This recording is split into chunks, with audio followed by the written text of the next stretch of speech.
tasbih bukan, tapi apa yang kamu amalkan, apa yang kamu buat, apa yang kamu zikir. Tak payah nak menunjuk orang. Kadang ada orang tunjuk, nak menunjuk segala-galanya tuan-tuan puan. Pangkat, apa yang awak ada pada pangkat? Awak ada PhD. Allah, PhD is nothing. Semalam kami ada perbincangan, ada seorang profesor. Dia agak tergilan. Kenapa dengan mudah perkataan ustaz diletakkan kepada semua orang? Tak belajar universiti, tapi bubuk ustaz. Come on, kena ada piawaian. Oh tu sedap dia. Ustaz Azhar Idrus tak habis pun belajar, tak masuk universiti, tapi ustaz. Ustaz Kazim tak masuk universiti. Universiti mana? Oh tu. Apa mu ingat masuk syurga, malaikat tanya, Musabbi'i mana? Sarjana muda kat mana? PhD. Oh PhD, cepat masuk. Sedap gitu. Aku malam ni duduk kat Bukit Bintang lah. Dah boleh ada sijil. Bukan itu yang Allah nak tengok. Allah nak tengok apakah yang kamu buat. Orang nak panggil ustaz ni bukan kita boleh paksa. Kenapa orang panggil Ustaz Said? Orang tak panggil Said Nur Hisham saja. Ada orang panggil Ustaz Said, Ustaz Izhar. Kat rumah panggil baby. Enggak. Oh, ini geng-geng nakut lagi. Tembak ni. Orang panggil Ustaz Said. Kenapa orang panggil Ustaz Said? Sebab orang tahu Ustaz Said duduk kat surau mengajar. Ustaz Said duduk kat masjid mengajar. Dalam surat khabar bagi kenyataan, bagi pandangan apa yang dia tahu. Itu yang Nabi kata, tahu balighu anni walau ayah. Ada sikit ilmu, sampaikan. Tak payahlah kamu nak pertikaikan orang panggil. Penghargaan orang yang bagi kepada ustaz-ustaz. Kenapa bagi ustaz? Sudah tak ada masalah. Tapi yang penting, jangan kita ada pasal riak dengan pangkat yang kita ada. Oh, sebab kita profesor, sebab kita Muhammadiyah, kita doktor, kita datuk, kita nak masuk syurga mudah. Belum tentu, tuan-tuan puan. Pangkat besar mana pun, kata Nabi SAW, kamu tak boleh masuk syurga. Sebab apa? Perasaan riak ada. Allah, ada orang cakap kepada saya, guru saya. Dia kata, kamu ni pangkat nak letak kat mana? Sebab saya pensyarah, tuan-tuan.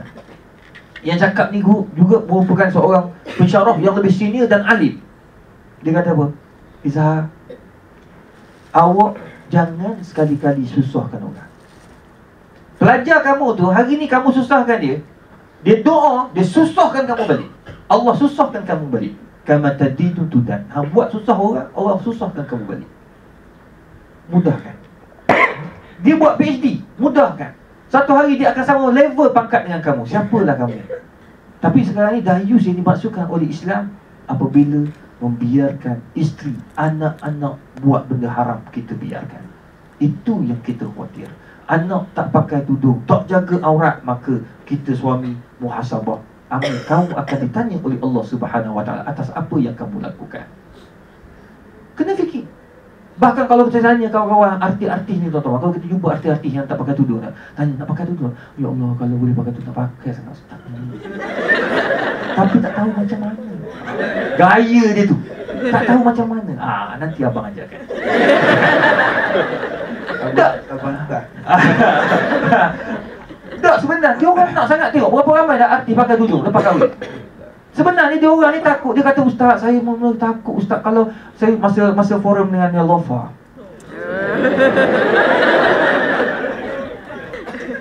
Dia kata apa? Dia kata, ustaz, saya baru sign kontrak itu, kontrak ini. Saya fikir masa tu kawan-kawan semua, are you crazy pakai tudung? Are you crazy? You are on the top.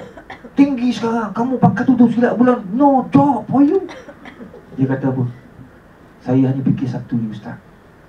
Kontrak dengan manusia saya boleh buat, tapi kontrak dengan Allah, tengok, dia orang nak pakai. Cuma kita kena galakkan lah. Saya jumpa pramugari dalam kapal terbang. Lepas dia bagi makan, minum apa semua, dia akan tanya, ustaz, apa hukum saya buka tudung? Buka tudung, dia kata lah, tak boleh lah, haram lah. Tapi saya kat luar pakai ustaz. Dalam ni tak pakai. Tak apa, buat masa ni sabar dulu, cari kerja yang lebih baik. Kalau dapat, alhamdulillah. Dalam masa yang sama berusaha lah. Suami saya macam mana? Suami saya berdosa ke tidak? Yelah, buat masa ni berdosa lah. Nak buat macam mana? Sebab kamu dalam keadaan sekarang. Cuba lepas ni bertaubat lah.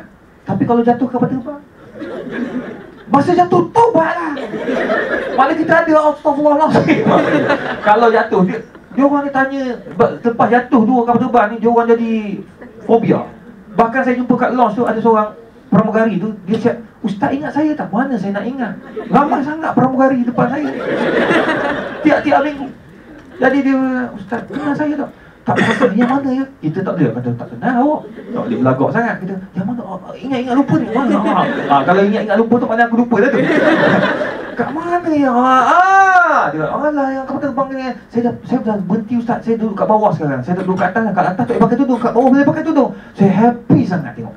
Suami saya gembira Ustaz. Sebab apa Ustaz? Saya dah pakai tudung. Tengok suami. Kalau suami boleh buat macam tu, tarik isteri buat amal soleh, InsyaAllah selamat dia tu temu buat suami. Tapi kalau suami biarkan, lantak kamu lah nak pakai tudung ke tak nak. Yang penting kubur aku lain mulai. Yang penting aku nak dapat pramugari.